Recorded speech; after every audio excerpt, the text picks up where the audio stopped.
Hi, my name's Colleen. Welcome to this video. And also, if you're new here, welcome to my channel where I talk about things that I like. This is a cat that I like a lot, just asleep there in the window.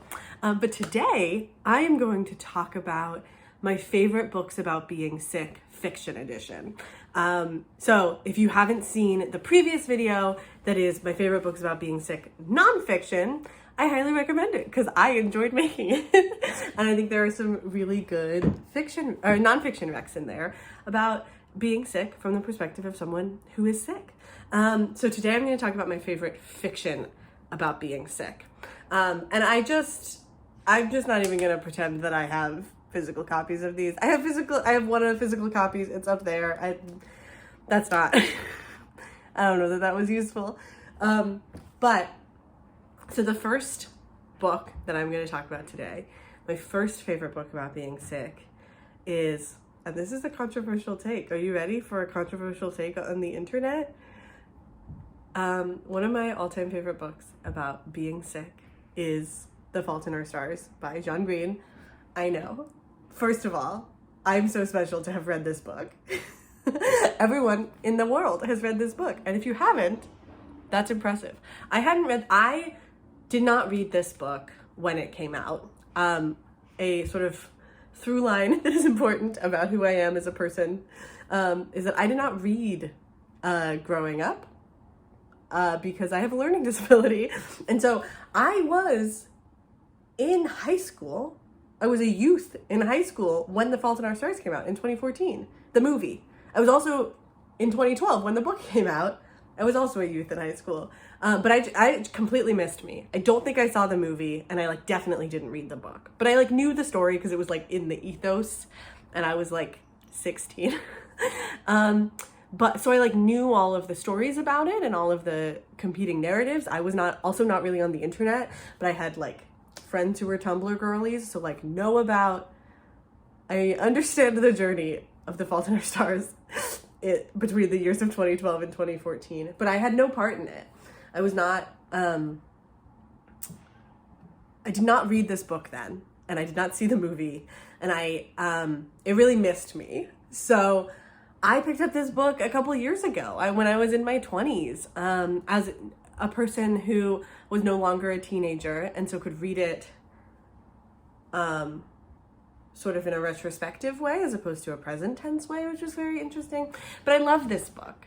I might have to do a whole video about The Fault in Our Stars because I think that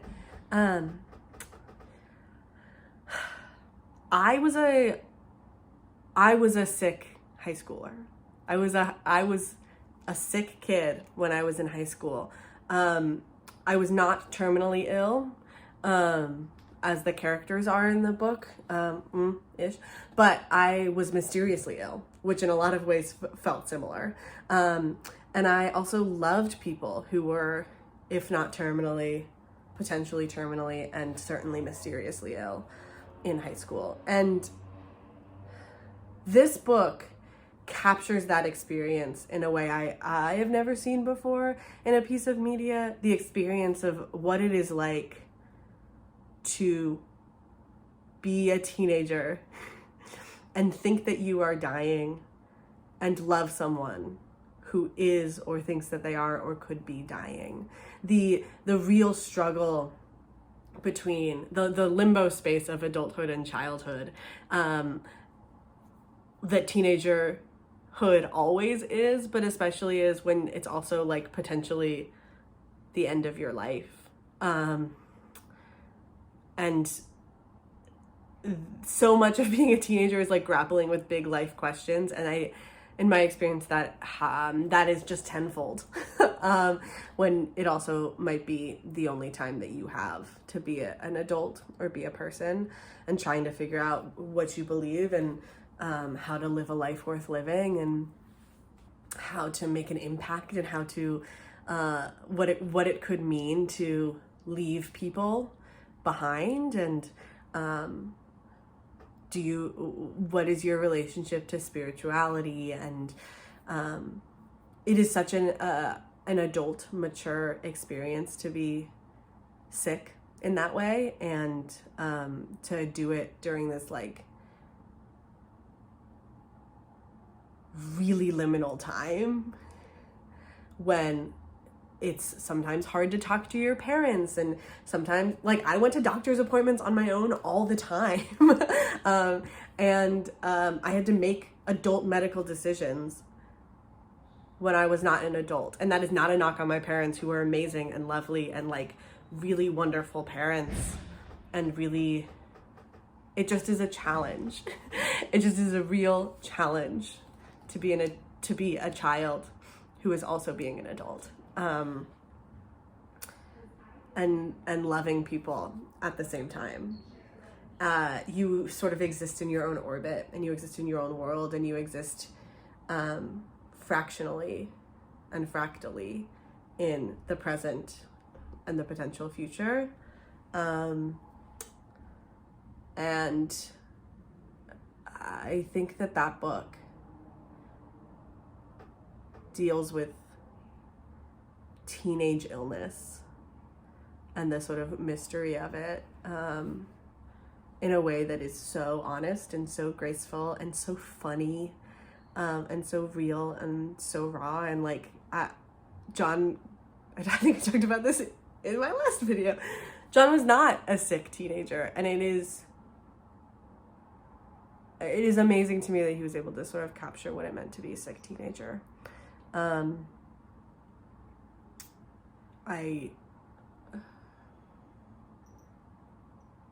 don't really know how to talk about it, because I know that there are not a lot of people who are adults who were sick teens in a way that was terminal or mysterious. There definitely, they do exist.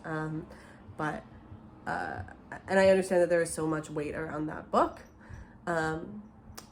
I would love to get into it. I think I might just have to make a whole video about it, because I understand how heavy that book is and how much dimension it has and how much life it has outside of the book itself. But that is one of my all-time favorite books. Hi, kitty cat. Do you know what it is like to be a sick teenager? No, you do not, because you're a baby cat. That is one of my all-time favorite books about being sick. And I'm really grateful for it. So that's a great book. I highly recommend it. If you want to like understand bits of my brain as a teenager, outside of Tumblr, I recommend it. Okay, my second favorite book. Hi, hello. Do you want to be a part of this?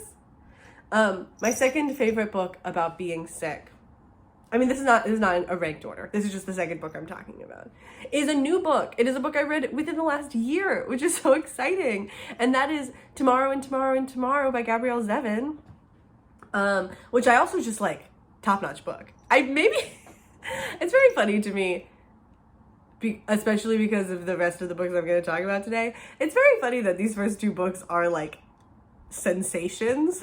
Because I feel like most books about being sick and books about being disabled are like not sensations, because no one cares. But when I've heard people talk about this book, I've heard mostly people talk about the amazing storytelling, which is phenomenal, the amazing prose, captivating, the like incredible timeline and arc, and the phenomenal characters, and like the wonderful representations of friendship, and the nuanced conversations around cultural identity in the 90s, which are all things that I also love about this book. But I actually kind of never hear people talk about this book as a book about being sick, and it is really one of the major things that stood out to me about this book. I was about to call him the hero, but it's not a romance novel. The book revolves around two people who are friends. It follows them from their friendship as young adults. I think they're not adults, young teenagers. I think they're maybe 12 or 13 when they meet, through their whole life until their like 50s and 60s, over the course of which they are artistic collaborators, and it's all about like the video game world, and like their friendship and relationship has all of these like intense ebbs and flows, and really beautiful epic storytelling.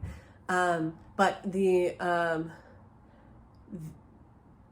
man, the boy in this book, his name is Sam, and the book starts-ish. It starts a little bit in a different, whatever, they're flashbacks. But the story, the timeline starts with Sam is in the hospital because he has been in a terrible car accident that has left, there was a lot of tragedy surrounding the car accident, and one of the impacts of the car accident is that he has an injury in his leg. And so he is a young teenager recovering, getting treatment in the hospital, and the woman, the girl, is there because her sister is a sick kid, actually, is a cancer kid, and is there with her sister as her sister gets treatment. And so the two of them meet in the hospital and develop this relationship out of the hospital, that is with them throughout the course of their lives. And Sam's injury plays a really important part throughout the whole story, and his own understandings of who he is as a person and his value as a person, and how she views him as a sick person and as a disabled person, and the ways in which it impacts like where they live, because he has to live somewhere where he has access to treatment and somewhere where he's able to get up the stairs to his apartment, and impacts the way that he perceives his own value, and he perceives the way his value is perceived by the people around him, and his neediness and his less thanness. And because we follow these characters for such a long period of time, we see the way his relationship with his own pain, the relationship with his own injury, and the relationship with his own sort of like moments of acute emergency versus chronic extended illness, ebb and flow. It is one of the longest in terms of time span stories I've ever encountered about illness, and the same way that their relationship, you're charting this like real flow evolution, all of these different points of their relationship, and like how their relationship changes over the course of their life. You also have access to the way his illness and his relationship with his illness and his relationship with his disability arcs over the course of time, and it's just really profound because it doesn't have to be one thing. It doesn't have to be a story about someone overcoming their disability. It doesn't have to be a story about someone coming to terms with their disability. It doesn't have to be a story about someone like acquiring their disability. It is just a story about a person that starts with this, with the moment of pain and trauma, and there's also a lot of other reasons why this car accident, there's also a lot of other traumatic repercussions of this car accident, but you started this moment, not at the moment of the accident, but at the moment of him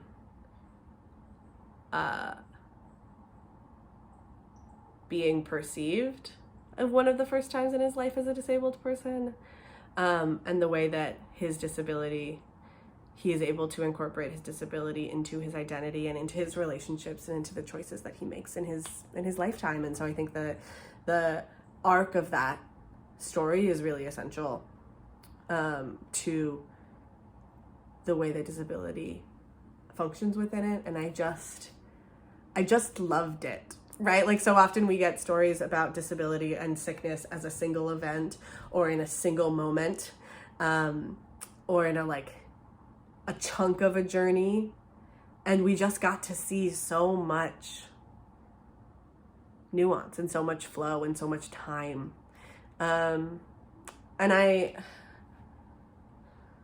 I think especially because it is a book about the relationship between these two people and their friendship and their artistic collaboration, the way that his illness impacts and his disability impacts their relationship, impacts his perception of their relationship, impacts her perception, I just think is really nuanced and really lovely, and really, I felt really blessed to be able to read it.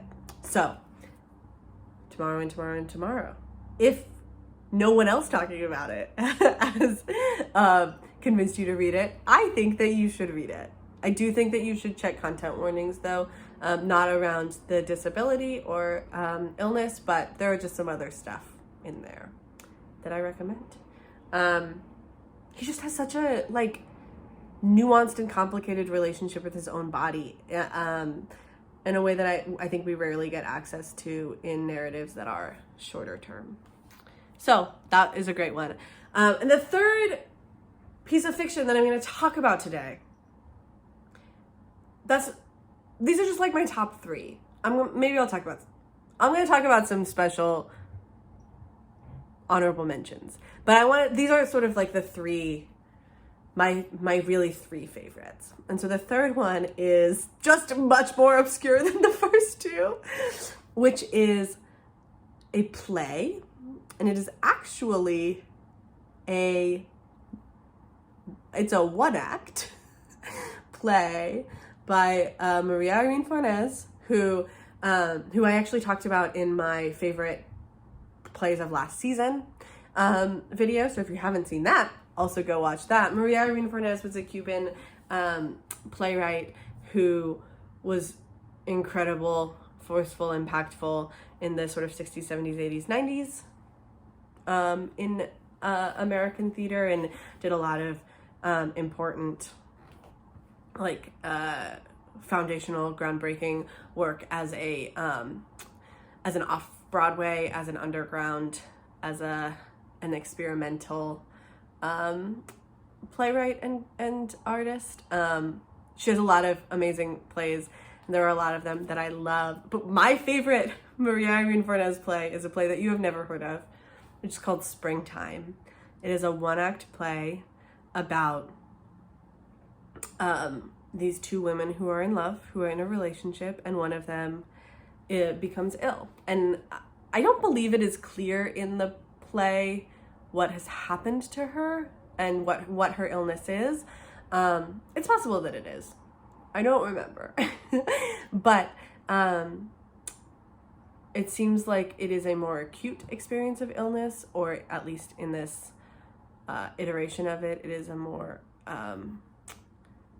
intense and emergent experience of illness. And so she is ill, and the woman she loves, her partner, takes on sex work in order to be able to provide for them. And it is so lovely and so loving. It is a really beautiful play about these two women's love and relationship, and the men who are also a part of their life because of her work. And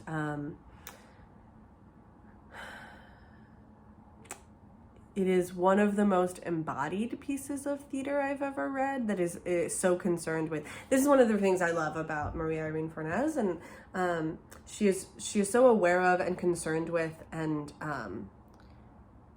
reverent of and embracing of the body as the vehicle for storytelling, which is, I think you probably know, really important to me as in the work that I make and the stories I tell. And so Maria Irene Fornes, a lot of her work is about body, and this is one of the most, again, AC is off for sound quality purposes, and I am getting pink. I am Irish American. This is one of the most embodied plays I've ever read. And so I've never seen this play done, because people don't really produce this play because it is an obscure one act from Maria Irene Fornes. But, and so to experience the embodiment of this piece while just reading it, I think speaks really highly of the way that she is grounding the storytelling and both the illness and the love in the bodies of the women on the stage, and also the work, right? The work and the love and the illness are all impacting one another and all together inside of the bodies of the women on stage. And it just is so reverent of women and women's bodies and women's love for one another and the bodies that are the vehicles for that love. And there's complexity and nuance and conversation around what it means to be burdensome and what it means to like have someone make choices in order to support you in your body and your illness, and the idea of like not being able to be productive as an ill person, and also not being able to be productive as a queer woman in the most capitalistic and gender essentialist way possible, which is I think a question that she's really concerned about in that piece is what does it mean to have a body that is unable to produce, and as a queer woman and as a sick woman, both physically producing in terms of reproduction and also producing in terms of capitalist imperatives. So, it's like light and airy. But I mean, Maria Irene Fornes, she has other plays that talk about illness and talk about being sick and really ground it in bodies. And I think there's a lot of sort of ethical questions. This is not what this video is about, but I will just say there's a lot of ethical questions in terms of how you stage illness.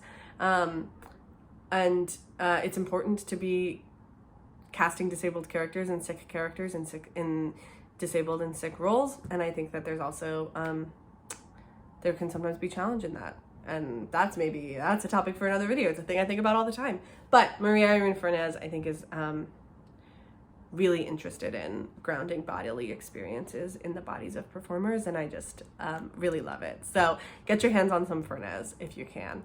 So those are my top 3 for sure. I do want to have 2 honorable mentions because I have actually in the course of this video just not at all talked about my own illnesses. Because I do have some illnesses. I have one illness that is like kind of rare, and so it makes sense that there are not a lot of videos on it.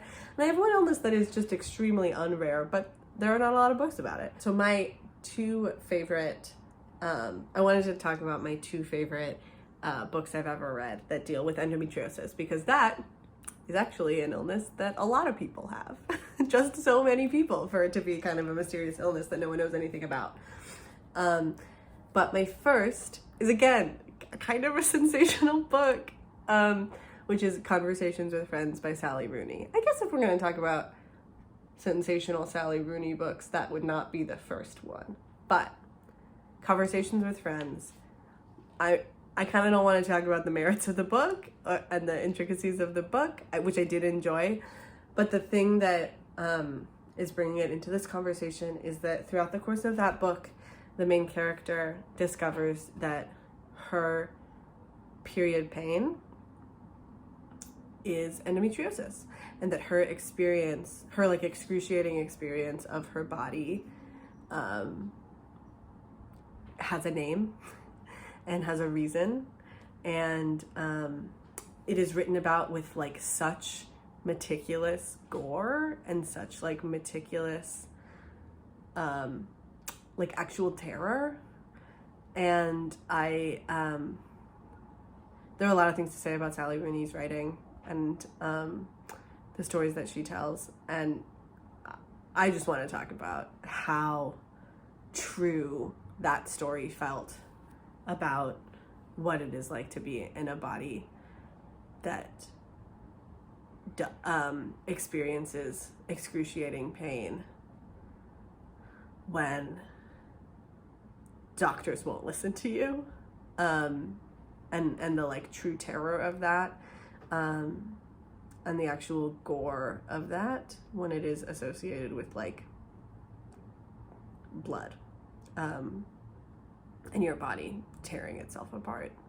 So the way that that writer is able to write about that illness blew me away. And so if you have endometriosis, I highly recommend reading it. I'd love to hear your thoughts about the way that she talks about that character's experience of diagnosis.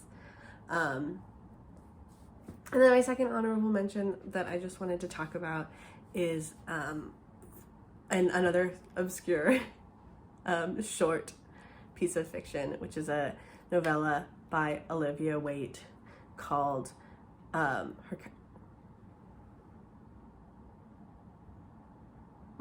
lot of romance titles are similar, so I just wanted to make sure I wasn't talking about the wrong one. His Countess's Pleasure, which is a historical novella. I believe it is an erotic novella. I'm not sure. I don't know who's to say about genre. And this is pre-Olivia Waite's